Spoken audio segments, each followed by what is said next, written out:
Some of the smartest women's wear brand is right now being built in Canada. They are not necessarily the loudest, not always the trendiest, but these brands understand deeply positioning, product quality, customer loyalty, and operational discipline. And honestly, that combination builds businesses that survive far longer than the hype. Today we are going to break down the top women's brands from Canada and what fashion startup entrepreneurs just like you can learn from each of them. So without wasting any time, let's get started. Hi, I'm Karan Bose, founder of Hula Global. Over the last 15 years, we had the privilege to work with over 200 brands across the world, from startups launching their first collection to established brands running multi-million-dollar sales. And one thing I've noticed repeatedly is this: the brands that survive long-term, they are not always the one chasing trend. They understand their customer, their category, and their operational strength. So in today's video,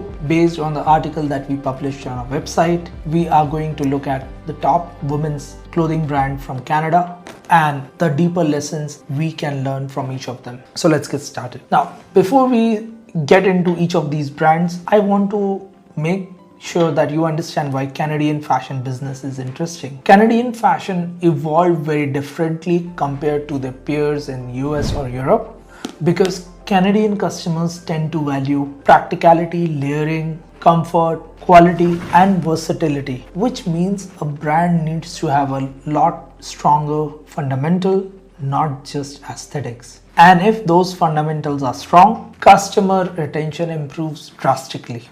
So let's check these brands out. 1. Aritzia, probably the most globally recognized Canadian women's fashion brand today. Aritzia mastered something incredibly important: affordable luxury positioning, not ultra premium luxury, not mass market fast fashion, but elevated everyday wear. That middle positioning created enormous scale. 2. Right. One of Canada's oldest and most established women's apparel retailers.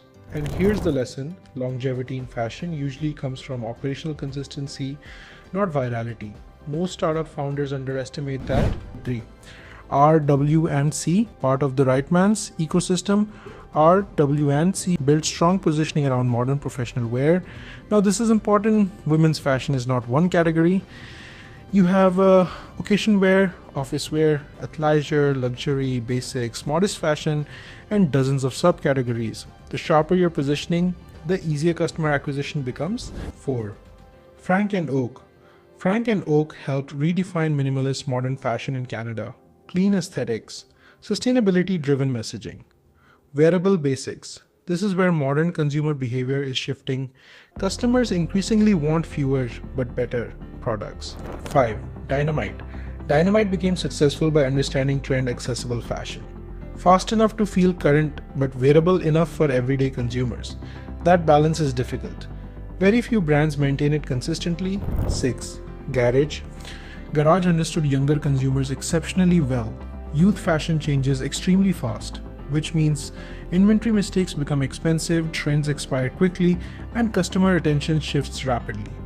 Brands targeting younger demographics need operational speed. 7. Kotn.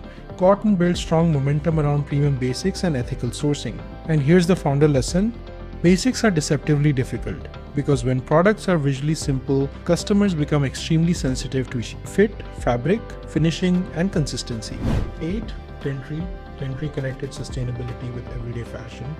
But more importantly, they built emotional storytelling around impact, and emotional storytelling matters massively in women's fashion. 9. Senza, one of Canada's most recognized women's intimate wear brands. Lingahi itself is one of the most technically demanding apparel categories. Fit complexity, returns, fabric performance, comfort expectations. It's a very difficult business operationally. 10. Joe Fresh. Joe Fresh mastered accessible everyday fashion. And honestly, affordable fashion is not easy fashion.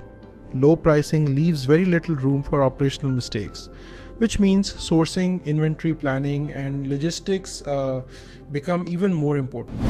Now, here's what most fashion founders misunderstand when it comes to women's fashion.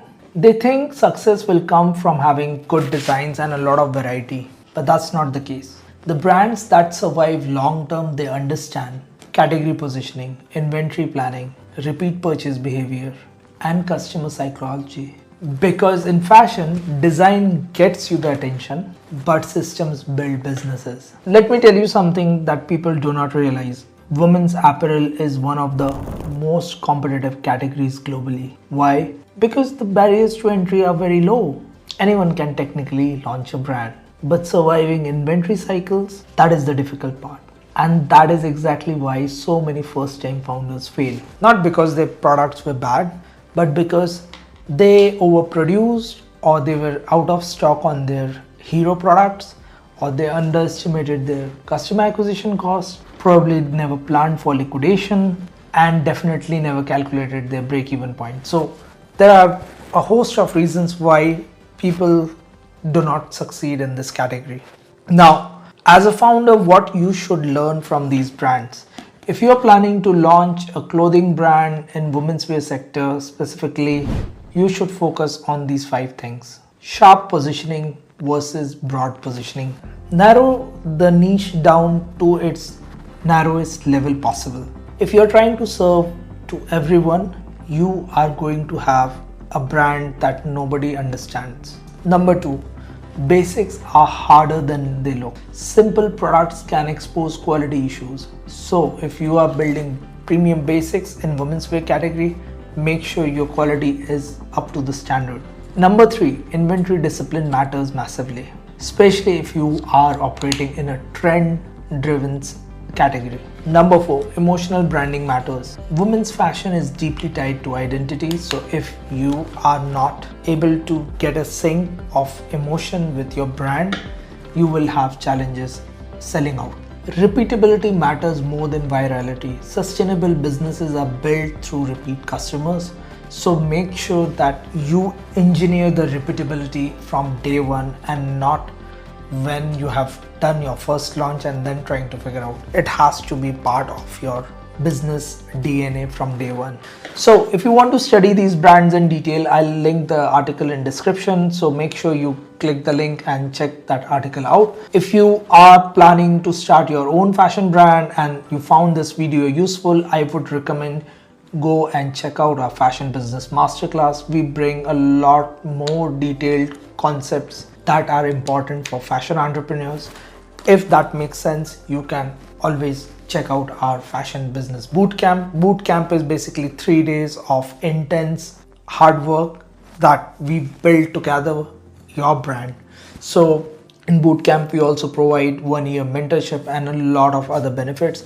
There is a separate video for bootcamp. I would recommend you go and check that video as well. Besides all these things, our website has a lot of free resources. We cannot answer one by one your questions, but definitely if you leave a comment, we will definitely reply to you. But there are a lot of free resources on our website. I would highly recommend you go and check them out and make use of those resources as much as possible. Thank you so much. I'm Karan Bose, founder of Hula Global, and I'll see you in the next video.